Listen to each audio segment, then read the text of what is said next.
Good morning, everyone. And happy Tuesday. I think the rain has let up. There's some fog this morning. Just can't account for all the potential variables in weather when I'm making my slide presentation. I thought rain was appropriate. Maybe now sun will be out and that would be more appropriate. Sunny and cold, I don't know. Welcome to the LA County CALPADS Network for January 23rd, 2024. Apologize, I'm got a little congestion. I mute myself periodically. It's to save you from my clearing my throat. Just now. So we will get started in just 1 minute. Actually, I'm going to move forward because I thought we'd start with a little warm, social emotional warming up activity. So in the chat, what do you do once you've certified? Do you reward yourself? I rewarded myself this morning when I finished putting together the PowerPoint at the 11th hour with a nice cup of coffee. Rebecca, you breathe. Breathing is very good. I do breathe. That was actually part of what I was practicing. A happy dance. I think, yeah, that's a good one. A walk. Yes, for sure. Walking and breathing. I may. Sigh of relief. I bet. Yeah, does anybody use any self-affirmations? Good job. Pat on the back. Bonnie's like, the certification was my reward. I had clearance to use the data as the researcher. So yes, if you're one of the people who relies on the data, then it is nice when it's certified and you can say, okay, I can use this data. Oh, Eric, I know there is no time, especially in a CRDC year, right? Preparations, yes, of course. I know. I'd like to think there's just a little bit, like a few moments where you could get a pat on the back and somebody's appreciating you for the hard work you've put in. Or yeah, Anita, a little chocolate, that never hurts. I'm down with all that. Certification sushi, that's a new one. All right. All right. Coffee or lunch out. These are all great. Well, thank you for sharing that. Jaime, yeah, good.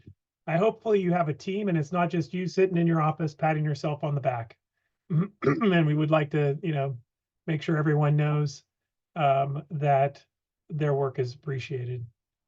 I did just read one of those crazy articles that says these 4 words will make you incredibly good at communicating, and it was, I very much appreciate. And I thought, those are good words. I very much appreciate.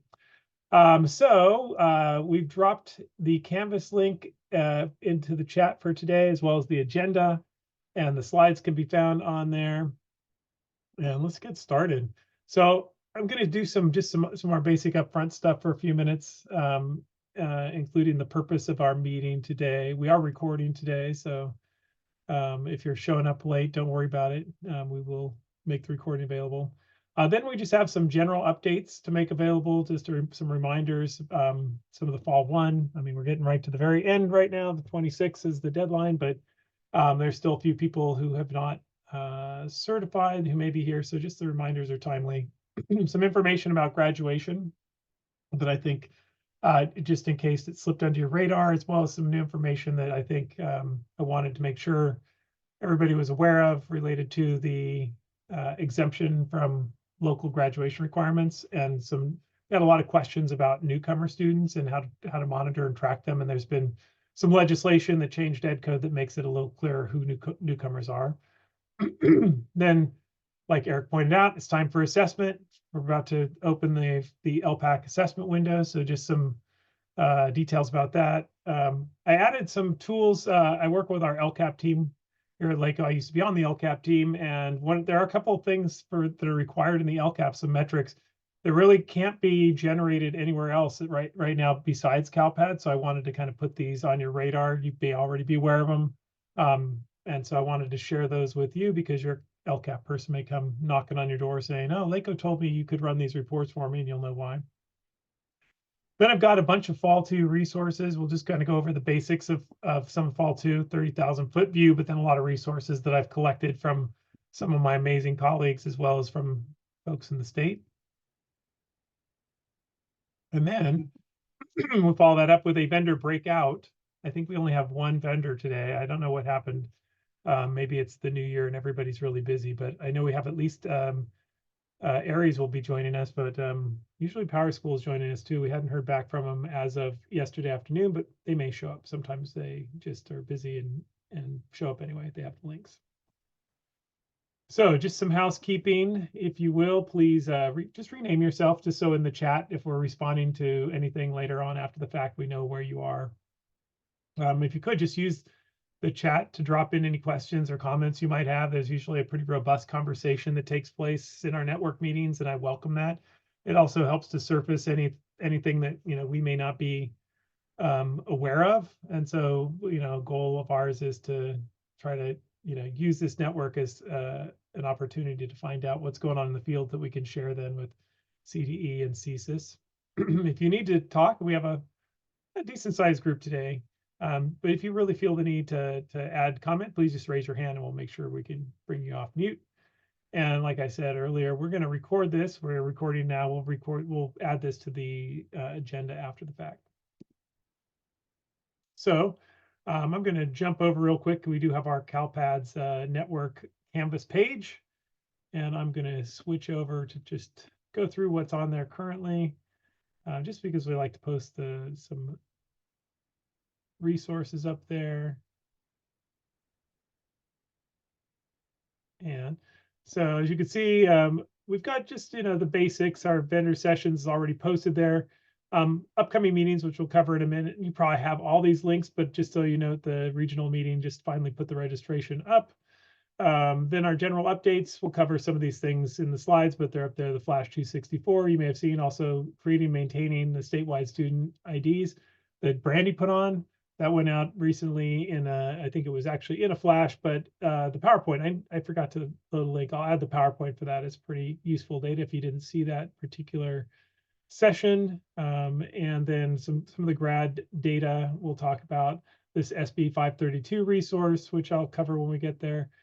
And then the links for the CDE and CSIS Fall 2 information, and then all the links for some of the stuff we're going to cover in the slides today from some of our colleagues outside of at other county offices are also shared there. So you know where they are, you know what's in there. Anyway, so just the purpose. I really want to differentiate ourselves because there are a lot of great resources out there for CalPADS. We do like to share timely information on CalPADS issues. I know you're really busy, so we try to aggregate information as it's coming through. You may not have time to, or with the winter break, not that anybody probably got a real winter break, but anything that might have gone under your radar because you had your head buried under all the work you were doing for Fall 1.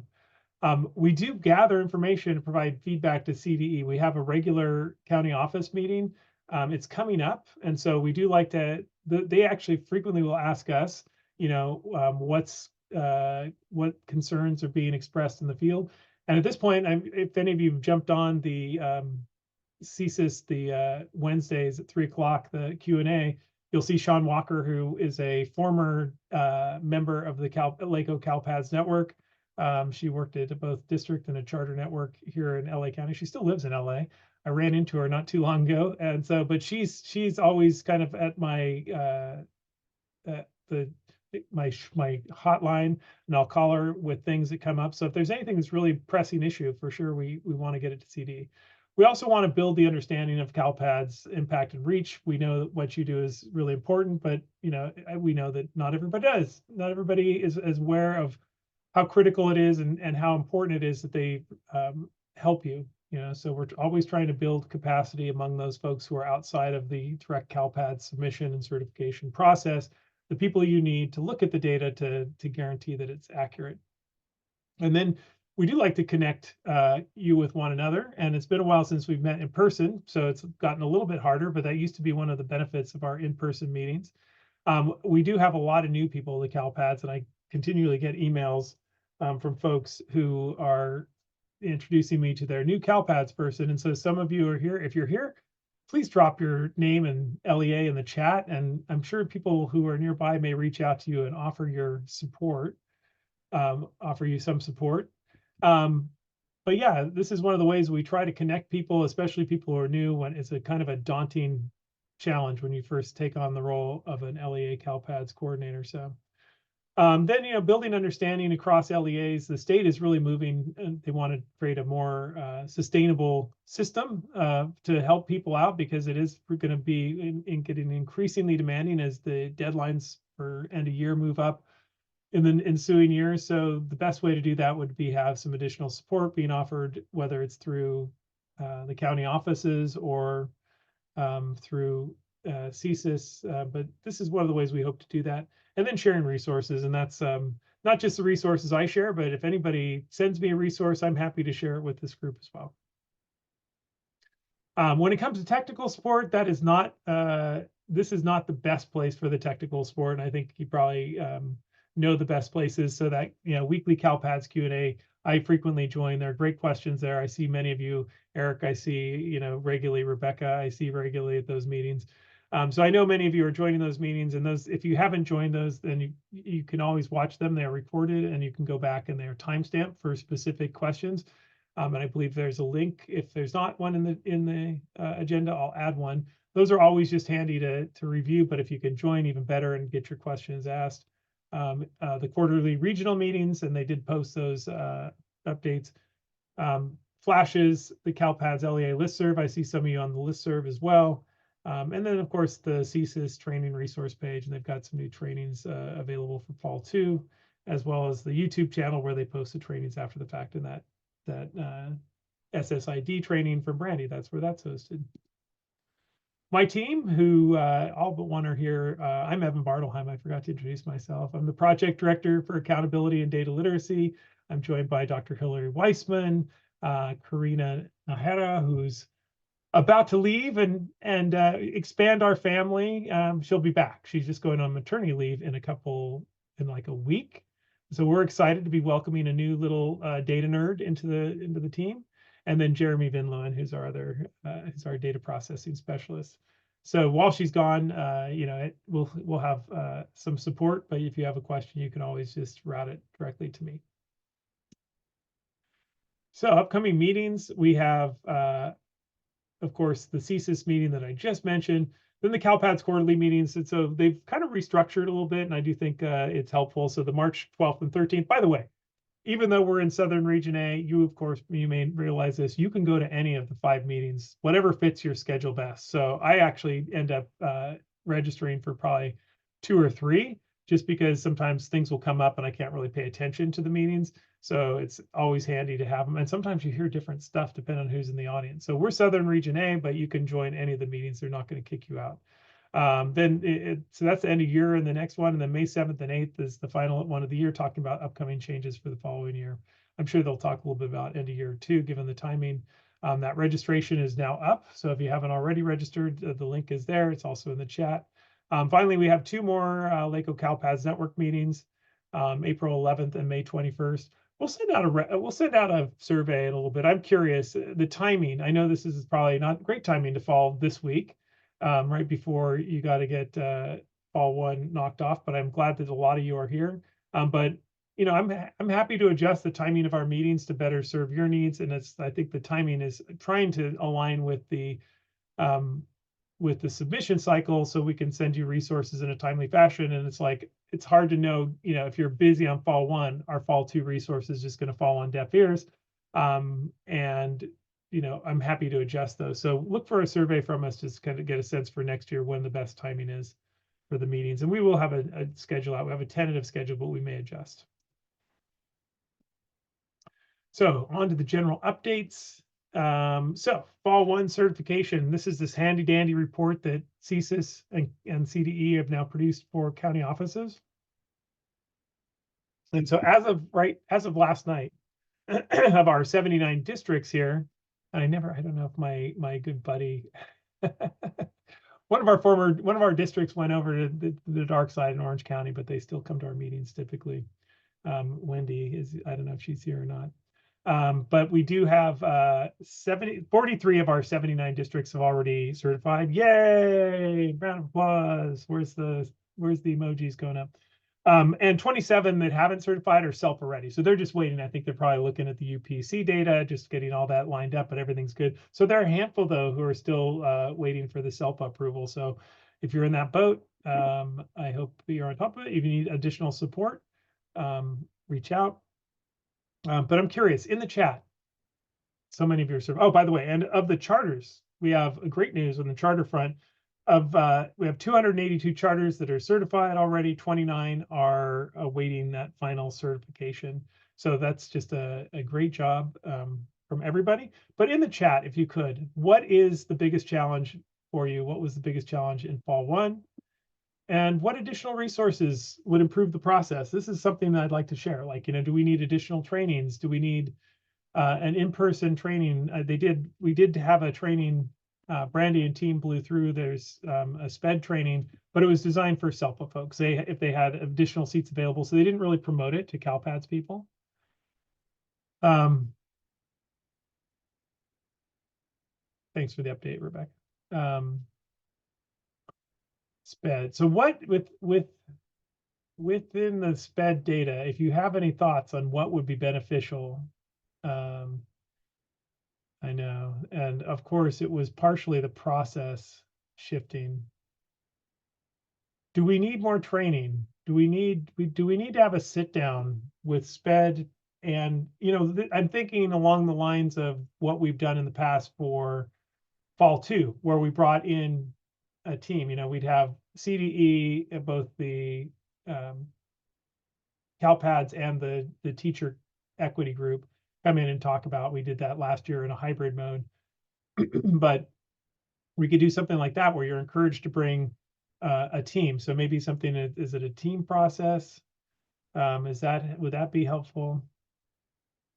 Yeah, and it's like understanding the importance of the process. I see that, Jenny.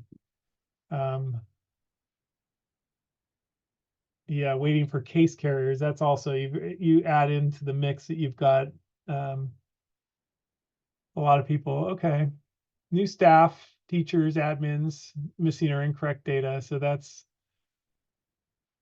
something helpful. Thank you, Rebecca. Yeah, the redesign for sure, and the timing.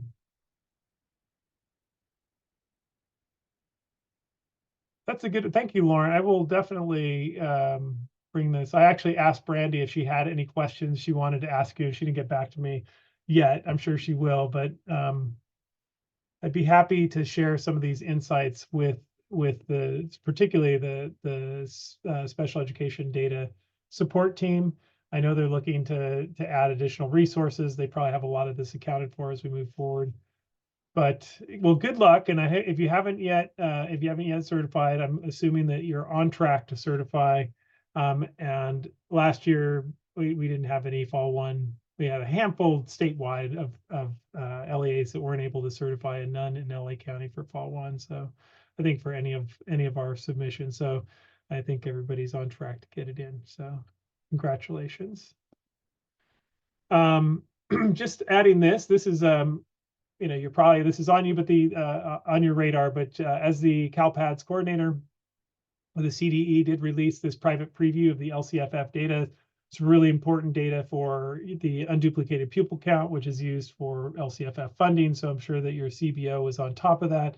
Also, state and federal program directors, this is something that they will find value in, because that data can be used for Title I. The reports that come out of the fall one for that are very helpful. So you have until the 26th, obviously, to confirm that data. If there are any changes, you want to make sure those changes are done before you certify. If anything doesn't look right about that data, since money's involved, I'm assuming that people were on top of it. But the reports to look at would be 1.1, 1.17. You're familiar with those, and it definitely should be a priority for the folks. I don't think anybody doesn't appreciate that. Just some of the special education updates, and I will admit this is an area that I shy away from. If you guys think it's a mess, when you're removed from it, you're not in it. It is like really, really a difficult and challenging process to get your head around. So there were a couple special education updates. You probably saw Flash 264, which came out in December. They just provided that guidance on student services reports that were related to special education, as well as kind of an important one that's more for fall 1, but then guidance on which LEA reports special ed data when the student with disabilities has a secondary enrollment. And of course, there have been some changes based on that secondary enrollment in this reporting, fall 1 reporting. They also announced a new set of monitoring reports coming out to replace 16.7 and 16.8. That estimated release for those reports is February 13th. And then they have additional reports that they are in development, so we haven't seen those yet. And then finally, like I mentioned, there's a great webinar that Brandy put on, the creating and maintaining SSIDs for students with disabilities in CALPADS. It's available at that link, and I will upload. I will also upload the presentation. Elena asks, as CALPADS admin, do I have access to the CDE UPC preview? If you didn't get the email, I don't know. I have a CALPADS access. I'm not the main CALPADS administrator for our LEA, but I did not receive the update. So it goes to your primary LEA CALPADS coordinator. So I'm not sure that it would go to the 2 people who can be listed. I would assume so, but if you didn't see it, you might want to confer with another LEA CALPADS coordinator at your location. So the good news, hopefully everybody heard this. There's a link. There's a November memorandum that came out regarding that. The change in the end of year submission. It was, of course, moving up, and that I think one of the things that had people most frustrated was the elimination, the moving up of the cutoff date to June 30th for graduates. So those summer graduates would have they wouldn't get lost on the dashboard. They would be included in the 4- and 5-year graduation calculation, but it would be a whole year, right? So they announced that is actually delayed until the 2024-25 school year. So that's good news. And so the graduates will be included in the 4-year adjusted cohort graduation rate for the 2024, both that dashboard and DataQuest. This is something that you would definitely want to share with your accountability directors. I will share with them, but not all of them come to our meetings. But the CDE will be putting out directions on how summer graduates will need to be coded as we get closer to end of year. It's more next year type of thing.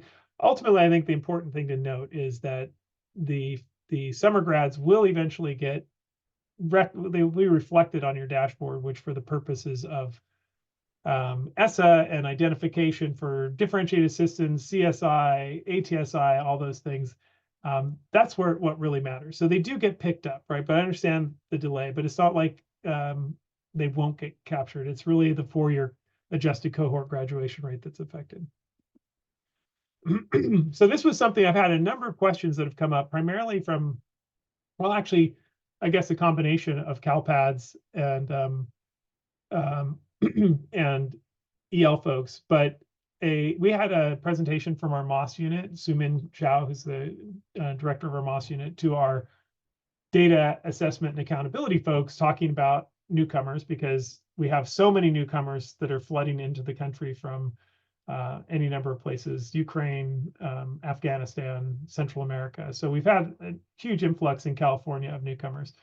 And there are some clear areas where newcomers, we need to be able to monitor them. And one of the things that wasn't clear was, what's the definition of a newcomer? It wasn't clear. It was kind of a murky term. So there's a bill passed, AB 714. It went into effect on January 1st, and it actually modified the ed code to specify the definition of newcomers. It actually aligns with the Title III immigrant definition. So it's students who have been in U.S. schools for 3 years or less, their ages 3 to 21, and they were not born in a U.S. state.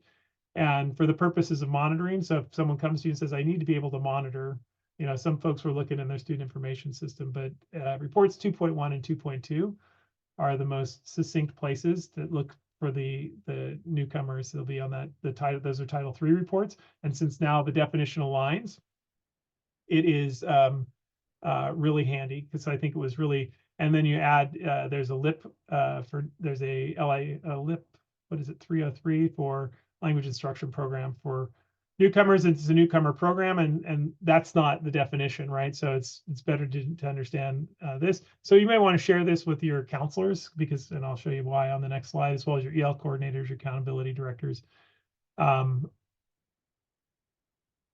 And I want to revisit, we keep on revisiting SB 532, and mostly I just keep on having conversations with different folks here at LACOE for whom SB 532 affects their student population. So we have foster youth folks here. We have a member of the foster youth team here with us today, actually. Then we have our homeless student unit that supports our homeless students. I just had a conversation with them and the CDE team. And so we have, as you know, this year, it started last year, but or it starts this year, but that exemption status, exemption from the local graduation requirements, are extended to students who fall into certain categories, including foster youth, homeless students, but also newcomer students are in that group. So hence the reason why it'd be really important to know who your newcomers are, because they might be eligible. And I'm going to drop over. I'm going to show you this resource again. I've shared it a number of times already, but my colleague, Rebecca Aguilar at Fresno County, did create this really nice, it's kind of a historical record. SB 532 is actually just the most, it's actually technically no longer the most recent, because I would say SB 714 updates kind of this in a way, because it updated the Ed Code 51225.1 and 0.2. But it talks about who's eligible for exemption from local grad requirements and issuing of full or partial credit. So who are the eligible students? Pupils in foster care, pupil who's homeless, formal juvenile court school, pupil as child of a military family, pupil as migratory, pupil participating in a newcomer program. So these are all why I said, and enrolls in their third or fourth year. So if you get students who arrive, which we had a huge influx of newcomer students who were entering into their junior year, I think it was a little bit over a year ago. So knowing who these students are is really helpful. So this is a good tool. I would share it with folks just because it breaks it down so cleanly.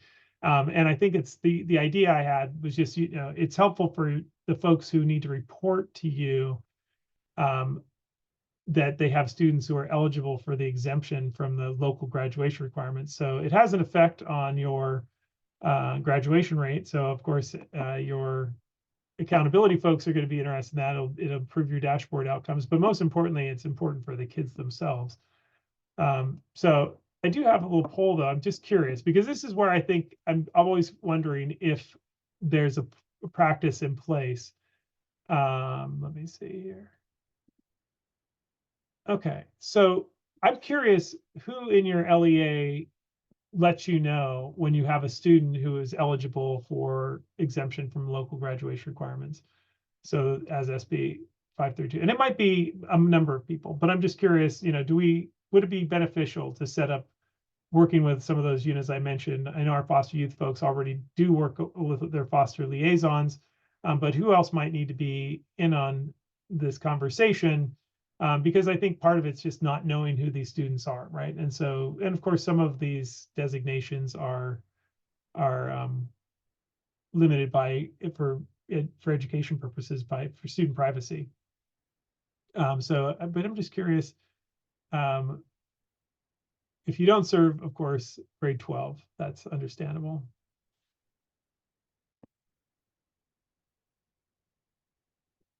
So I don't see many folks identifying. I'll share this in just a second as you build this out. I'm glad to see counselors are involved, and I will say we do have a lot of we have new staff here at LACOE who support counseling staff, but I do think it might be helpful. We always are looking for ways to work with our other units and try to provide sources. So this might be something that we may work with some of our other teams. And I see Ani's here from Foster Youth, and I may converse with her about how we can. Oh, C&I director. That's very interesting. Thanks, Jonathan. Walter, you have a unique exit code within your student information system for that? Oh, Clara, great. Student Services has a shared Google Sheet for approval, so that's awesome. So you do have a process in place.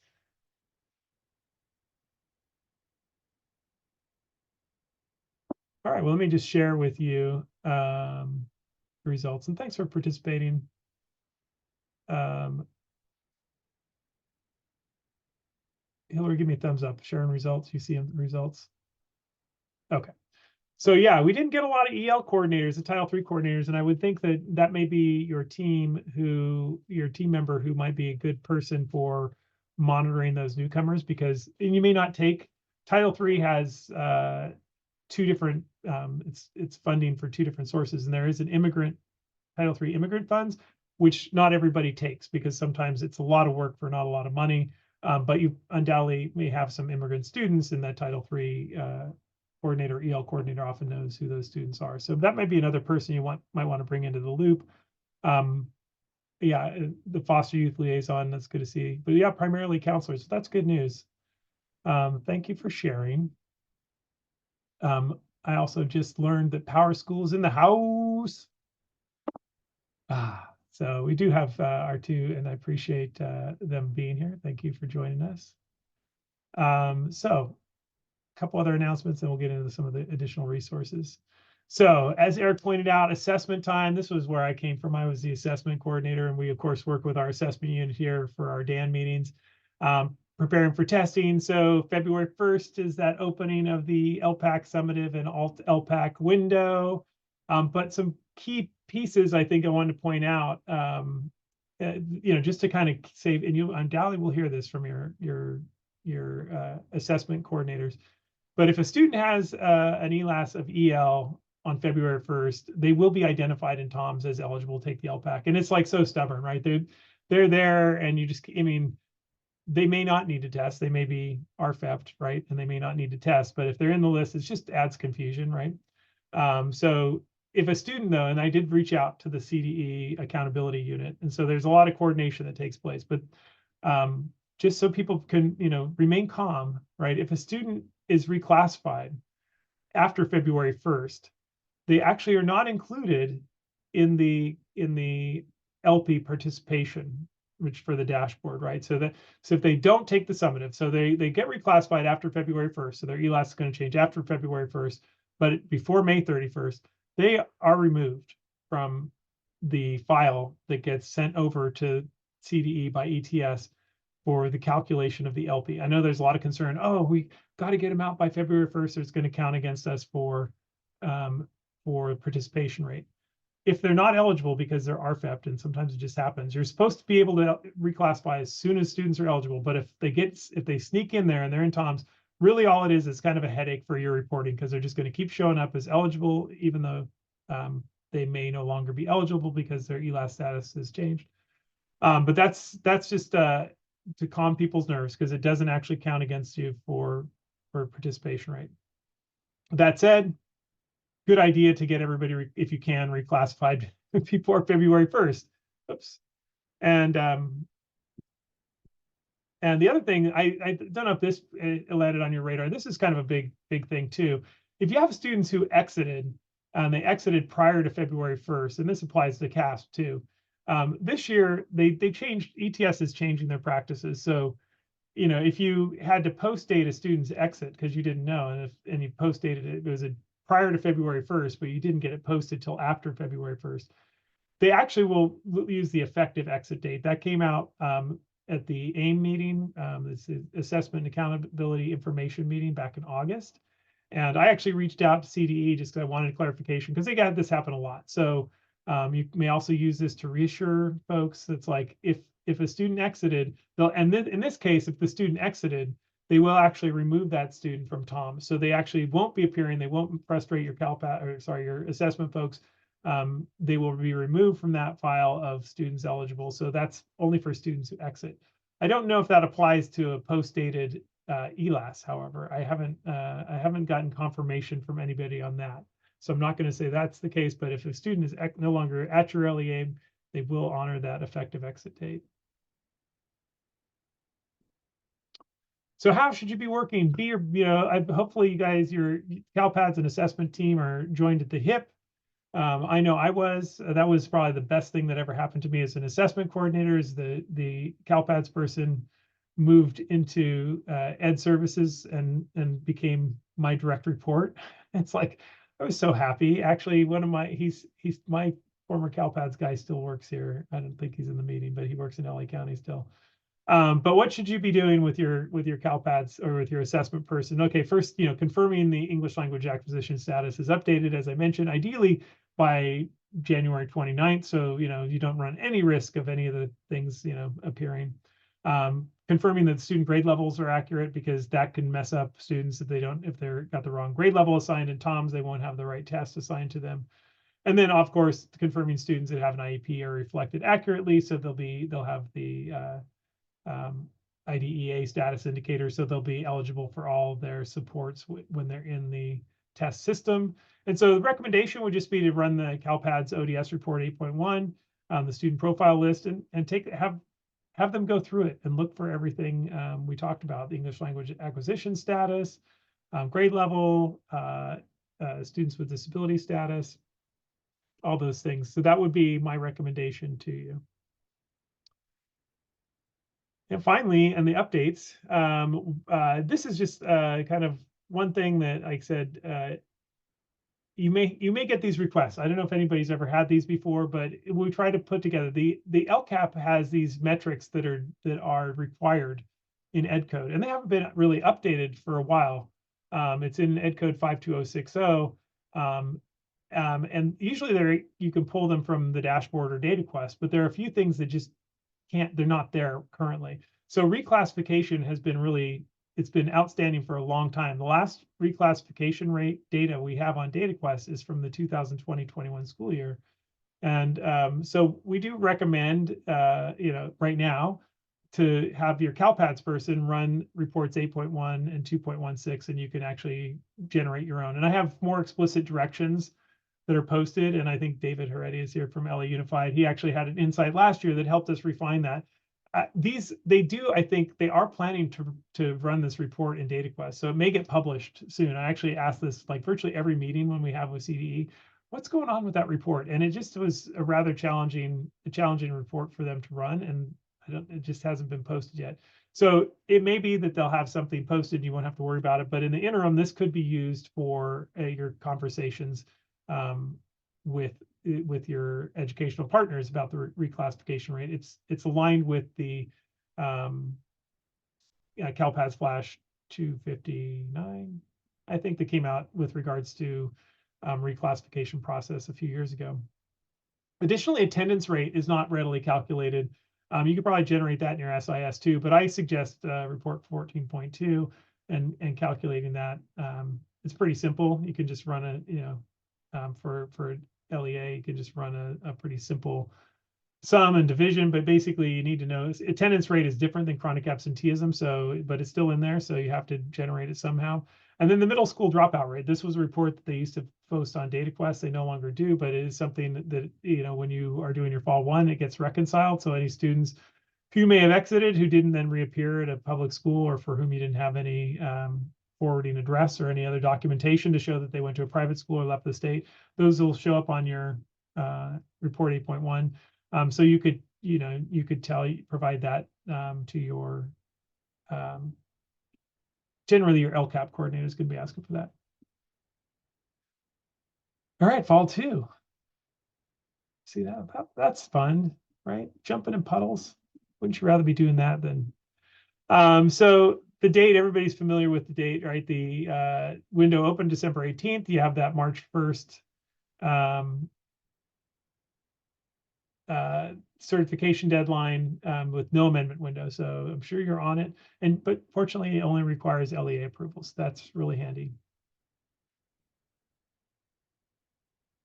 But I'll jump into one of the resources that my colleagues have created. So if you want an internal timeline to share with your team members, there's this resource, just a handy dandy little visual graphic that you can create from Fresno County, and just drop in your own dates, and that's available at the link. It's also linked in the agenda. And so that would be just a useful tool. I've got another tool coming up in a second that maybe does kind of the same thing. but just to emphasize the importance of people look at the deadlines. I remember the first time I was a director of instruction, and I was given CALPADS report with no timeline, no sense of urgency. So I completely understand why things like, a lot of the comments around special education data, I think it really has to be spelled out how critical the timeline is. And maybe, this isn't for your SPED people, but maybe something similar could help with that. Is just to enhance graphics, maybe like a big guillotine at the end or something that would, so so how are the Fall 2 data used? Of course, it has a lot of impact on accountability. So that, of course, gets my interest. But it appears in DataQuest, of course, in the TAMO data that's now published there.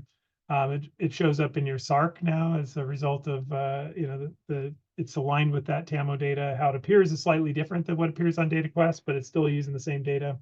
Of course, it appears on your dashboard now under your priority one, and this year they automatically populated priority one, which is a local indicator with your percentage of clear teachers. And of course, it's not always the most accurate measure, because we know that the same what we use for assignment monitoring is not necessarily the same as the federal definitions. We have some resources to help LEAs to kind of spell that out and to understand that, particularly for their educational partners. When people say 88% clear credentials, does that mean 12% of our teachers are not credentialed? No, it doesn't, but it's helpful to be able to explain to them why. It's also used, this data is used for, if you have an FPM for English learners, they'll use this data as well for your EL FPMs. And then also for, I didn't include it on this graphic, but also for CTE. So some LEAs, not all of you, obviously those of you who don't have graduates don't have to do this, but will be required to submit that post-secondary transition status file, the PSTS. So anybody, an LEA that's operating a CTE program, it's required to submit it for CTE completers, even if you're not funded with Perkins, CTAG, or I'm drawing a blank on SWP, another program. We have another grant here too that just came rolling in for CTE, which we're excited about, but undoubtedly this will become important for that as well.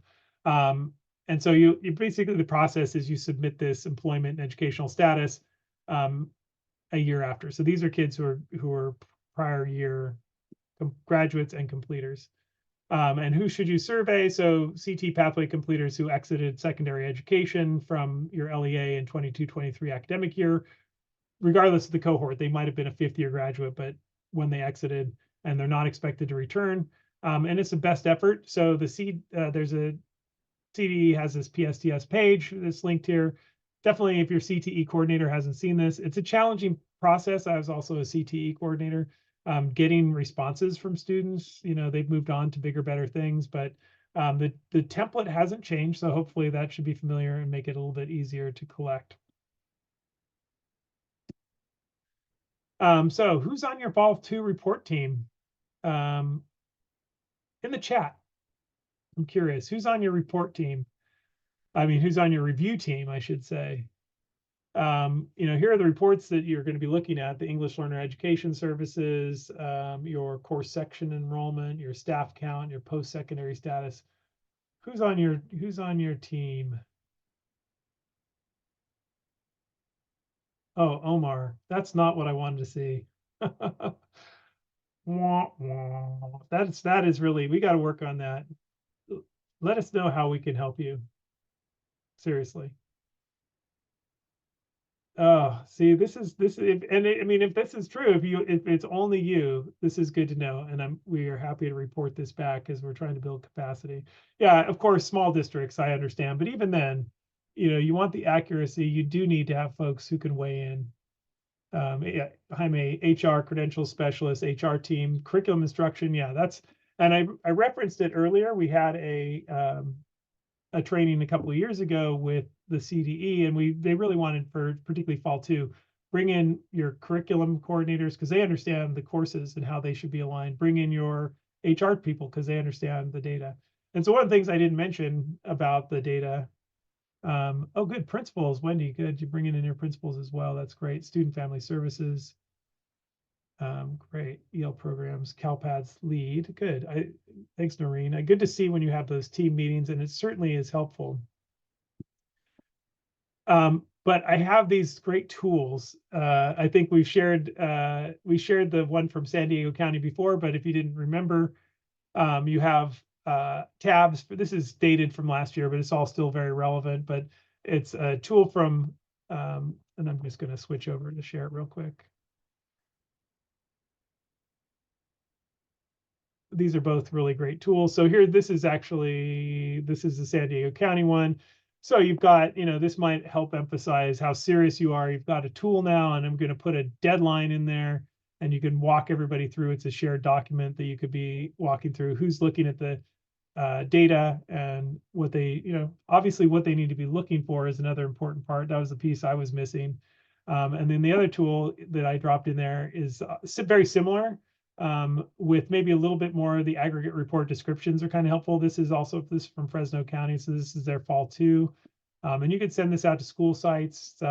It could help you coordinate, your review of each of the component parts of fall 2.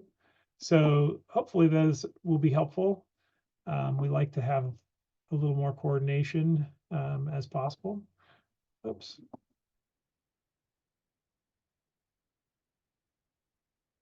Gosh darn it. I keep on linking. There we go. So just a reminder of how the sequence works. Here's the one thing I think that we will see this year, because we're waiting right now for the teacher assignment monitoring data from the lag time is what kills us, right? So we are now waiting for the data from 2022, 23. Correct. So the fall 2 data, this is why it was so hard. So the first couple of years, you're putting this data in, and it didn't show up on the dashboard. It didn't show up in DataQuest. People were like, whatever. Now it's been on DataQuest. People were like, oh my gosh, what happened? Especially when you see some LEAs that had like 50% clear credentials. So, and I know all of you have been working hard to clean those things up. But so the fall 2 data that you submit goes to the CTC, where they review the staff assignment data, I should say, that gets included with your seed. That's connecting back to CTC. That goes into the CalSAS system, where your monitoring authority, which is us, LACOE, generally speaking, unless you're a charter school where your authorizer is monitoring you, will look through your various exceptions and make determinations, and then determine if it's illegally assigned. And of course, many staff do fall into this ineffective and out of field categories, even though they're legally assigned per EDCO. We understand that, and you're never going to get, I'd be surprised if we got 100% clear credentials at any school, because there are always so many exceptions. But then the reason it's delayed and why it takes so long, the CTC takes a while. That process takes place last fall, like over summer and fall. Then it gets sent to the final determinations, are sent to the CDE, and then this process of going through, and it's an arduous process where they're trying to use these definitions based on ESSA, the federal categories of ineffective, out of field. They have to apply those, and it gets really, really tricky. So it takes a while. So here's another recommendation, and this is where we hope to see a lot of cleanup. Sorry. In these 3 categories of ineffective, incomplete, and unknown. These are the places where you could have the most impact, right? So misassignments, if you ensure that your local assignment options are in place, if you have a local assignment for a teacher, if it's in there, many of the local assignments aren't necessarily going to change. The teacher may be considered out of field, but they wouldn't be ineffective. And then any predetermined vacancies, ensuring that your monitoring authority reviews those. For incomplete, if you can fix your CalPads, and we talked about report 4.3, I think, in our last meeting, and sharing, reviewing that with your HR person for those CalPads exceptions. So hopefully you've been able to go in and look at those errors from prior years to fix those, anything that was identified as a CalPads exception.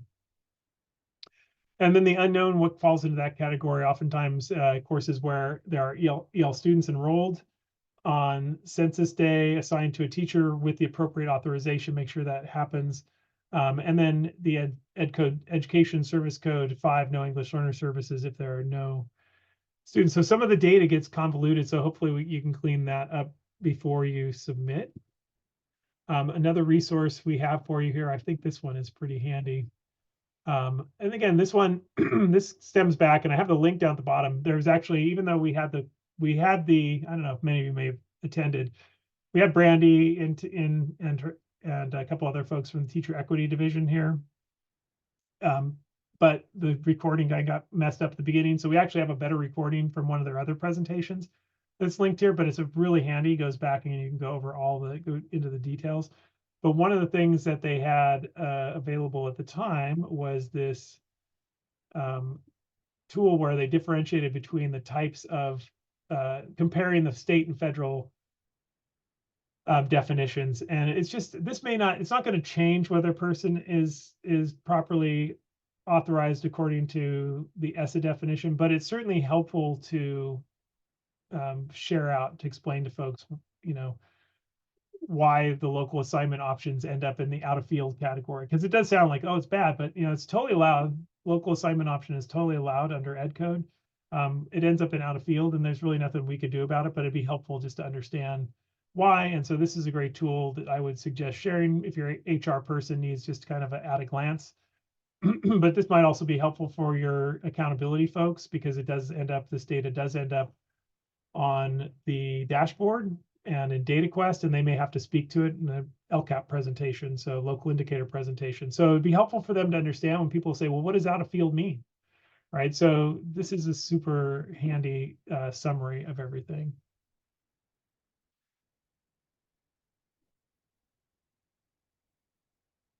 And then some additional resources, and I see the time is quickly winding down. These are linked. Again, Fresno County, they do such an amazing job at kind of doing these great aggregates of all the links. This is the course attributes document.